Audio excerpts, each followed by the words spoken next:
Shalom saudara-saudara yang dikasihi oleh Tuhan. Tahukah saudara apakah pusat dari seluruh alam semesta ini? Saudara, ada orang mengatakan bahwa pusat dari seluruh alam semesta ini adalah manusia. Namun Alkitab mau memberitahukan kepada kita bahwa Tuhanlah yang menjadi pusat daripada segala ciptaannya. Saudara, Alkitab mengatakan bahwa segala sesuatu berasal daripada Dia, oleh Dia, dan bagi Dia.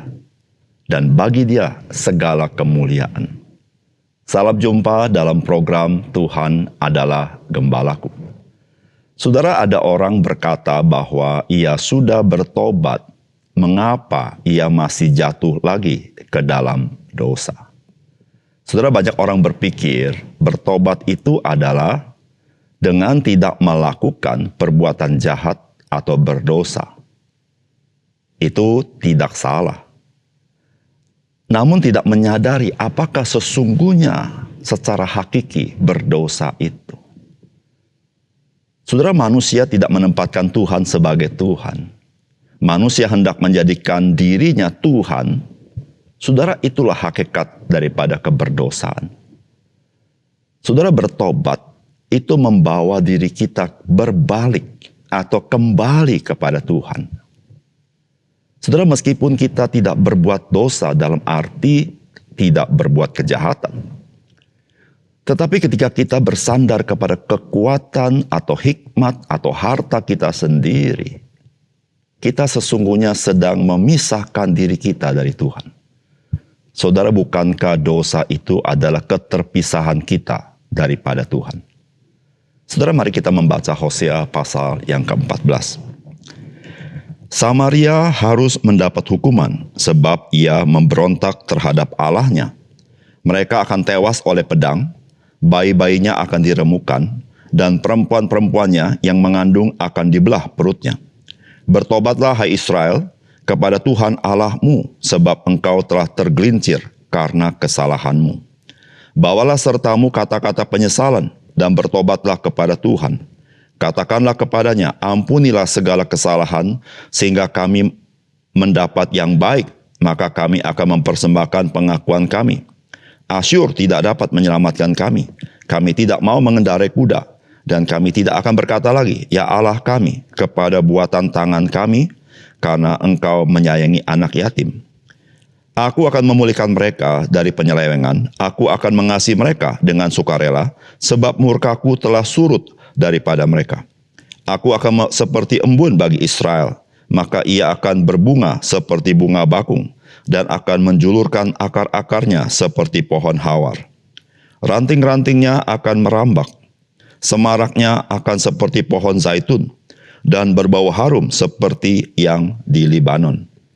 Mereka akan kembali dan diam dalam naunganku, dan tumbuh seperti gandum.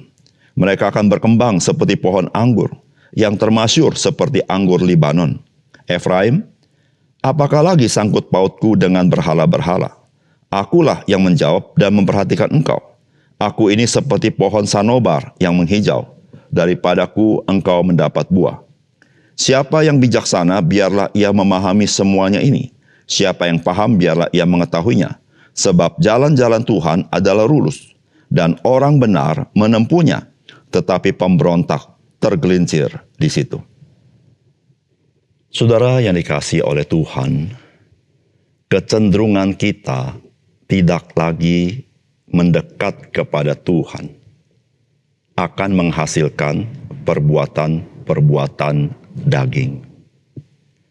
Namun kecenderungan kita mendekat kepada Tuhan itu menghasilkan buah dari Roh Kudus. Saudara, kita dapat merasakan dari kehidupan kita, apakah kita sedang cenderung mendekat dan bersandar Tuhan, atau kita cenderung mendekat dan bersandar kepada yang lain. Saudara dan saya bisa tahu dari hasil yang kita lakukan sehari-hari. Saudara, inilah sebenarnya yang terjadi dengan bangsa Israel, yang Tuhan memanggil mereka untuk bertobat. Hati bangsa Israel cenderung kepada kekuatan manusia. dan Israel berbuah kedagingan. Namun ketika bangsa Israel cenderung bersandar kepada kekuatan Tuhan, maka mereka menghasilkan buah kebenaran. Saudara, apakah pesan firman Tuhan bagi kita?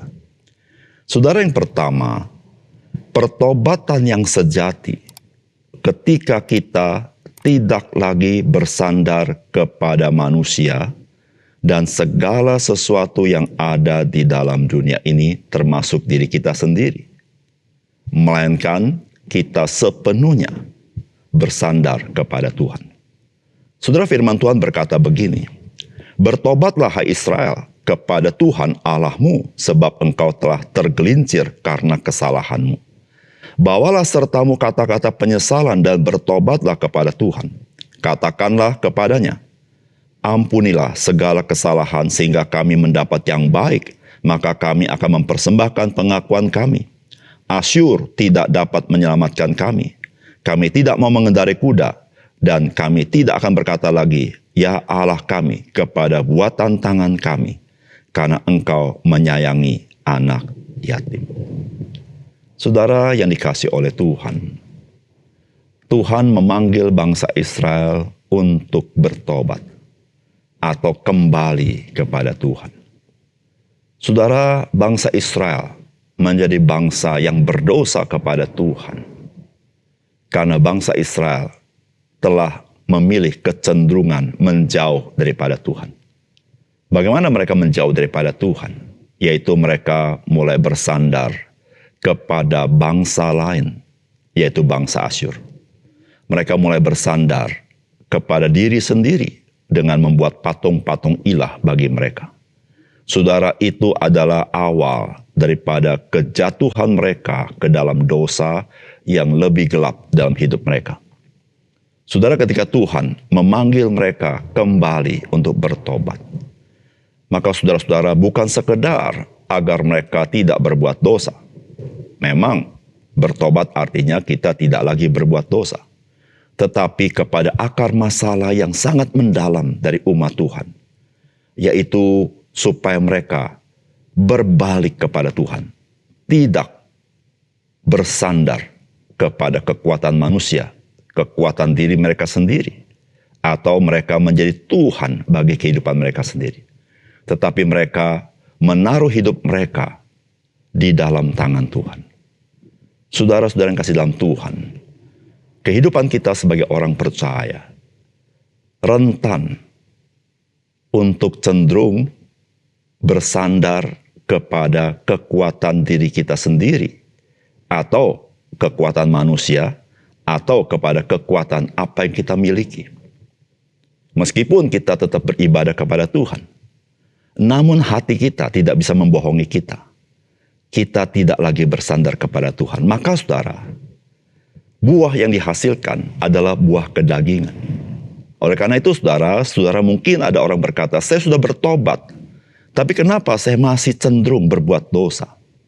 Karena akar masalahnya belum dicabut semuanya. Akar masalahnya adalah kita bersandar kepada kekuatan diri kita sendiri, lebih cenderung kepada kekuatan harta kita sendiri, akal budi kita sendiri.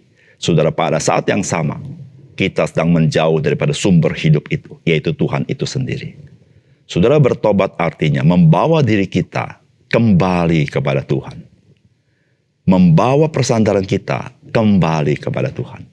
Membawa pusat hidup kita kembali kepada Tuhan. Bukan kepada dunia ini, bukan kepada diri kita sendiri. Saudara, itulah hakikat daripada pertobatan yang sesungguhnya. Yang kedua, saudara, firman Tuhan hari ini menerangkan kepada kita bahwa orang benar akan menempuh jalan Tuhan.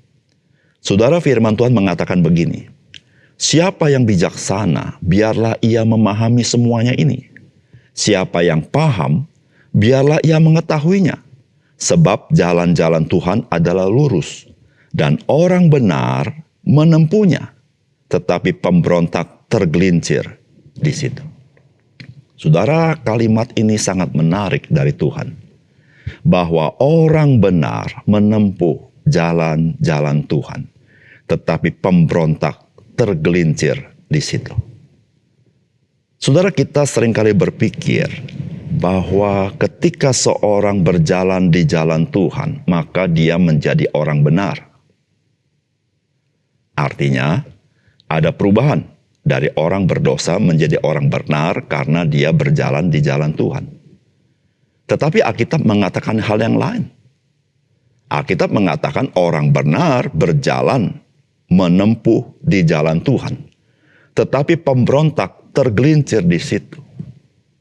Saudara, untuk jalan di jalan Tuhan, maka orang itu haruslah adalah orang yang benar, bukan orang yang berdosa. Saudara, ketika orang berdosa di jalan Tuhan, dia akan tergelincir di jalan itu. Oleh karena itu, saudara yang kasih dalam Tuhan, mengapa Tuhan Yesus datang ke dalam dunia ini? Dia datang bukan untuk mencari orang benar, tetapi mencari orang berdosa. Supaya apa?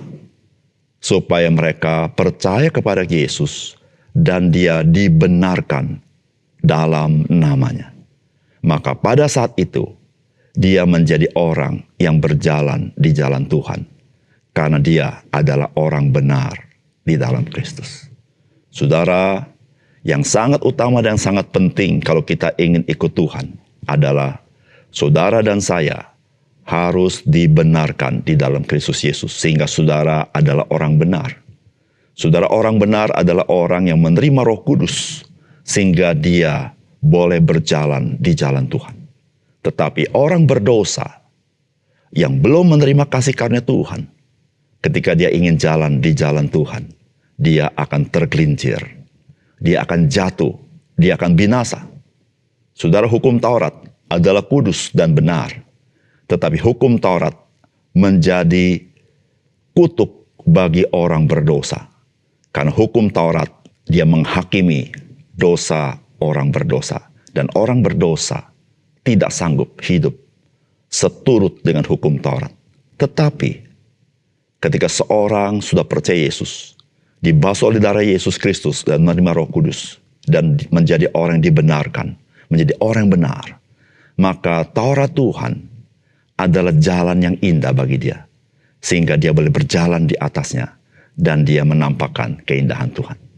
Saudara, apakah saudara sudah dibenarkan oleh darah Yesus Kristus?